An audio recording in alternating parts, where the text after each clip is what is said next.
Big Pharma is out here looking out for the well-being of the American people again.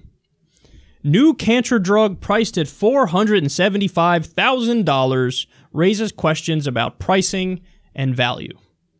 The $475,000 price tag is much less than Wall Street expected and might disappoint some investors who hope for a premium on such a complex drug.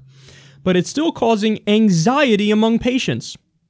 Mindful of the hit its reputation could take, Novartis is offering, in effect, a money-back guarantee. If a patient fails to respond in the first month, there will be no charge. Wow, how kind of them.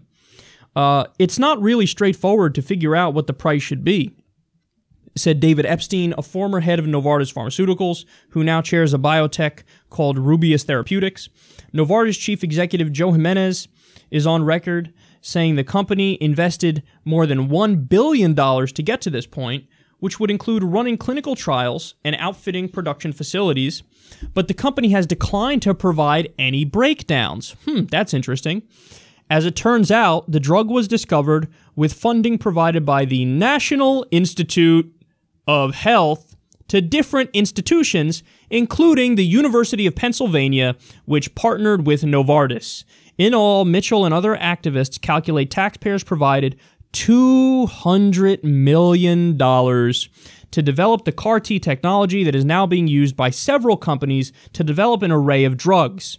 The procedure is quite complex. Patient blood cells are extracted and then modified to attack cancer cells before being re-injected into a patient. Novartis also received a tax credit equal to half the cost of clinical trials, according to Jamie Love of Knowledge Ecology International, a consumer group that tracks access to medicine issues. Quote, "When you propose a price like this, it's incumbent to have more transparency," he insisted. Okay, so let me give you the real breakdown of what happens here. Novartis is crying poverty. Oh my God, we invested $1 billion to try to get this drug, and we're only going to charge $475,000 for the drug. How fucking kind you are. Wow, that's so sweet of you to only charge $475,000. But then you dig deeper, they give no breakdown of where the $1 billion they spent is, number one. Number two, what's actually proven is the amount of money taxpayers have given them. $200 million. National Institutes of Health directly involved. University of Pennsylvania directly involved. On top of a giant tax credit that they got. No, spare me your absolute horseshit. This is nonsense. This is, yet again, for-profit corporations sucking off the teat of the American middle-class taxpayer, and then, when they develop the technology funded by the fucking government, they turn around and say, we're only going to charge you $475,000 for this. Look, man, understand something. There are people who listen to this show who are significantly to the left of me, and they get mad at me that I'm not as far left as they are. I'm not against profit. You want to have profit in an area which should be dictated by market forces? By all means. You want to have profit for the video game that you make? Sure. The car you make? Sure. The couch or the bed, the consumer good, the sneaker, whatever it may be? Yes, by all means. Free market, make your profit, do whatever the fuck you want in that realm. There should be regulation, of course, but 100% right capitalism all day long. No problem with it whatsoever. Don't tell me that this shit is equal to that and that this needs to be treated in the same way economically as those other things I just mentioned. Because that's just fucking stupid.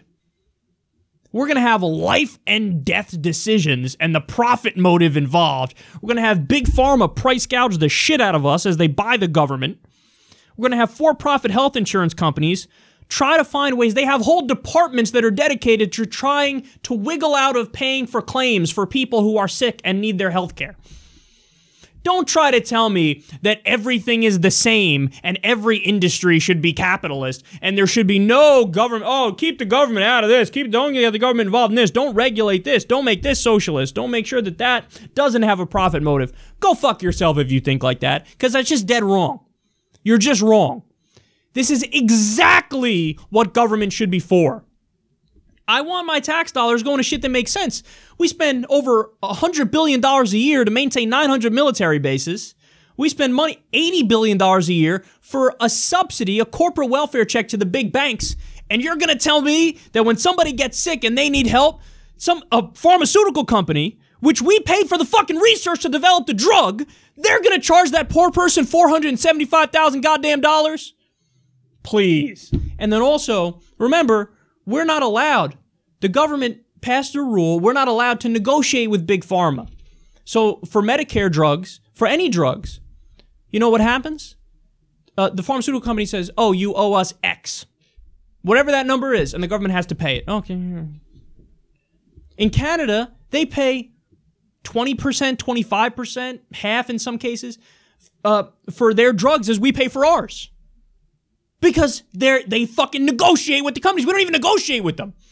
Pharmaceutical companies bought and own the government, and that's why they get away with shit like this.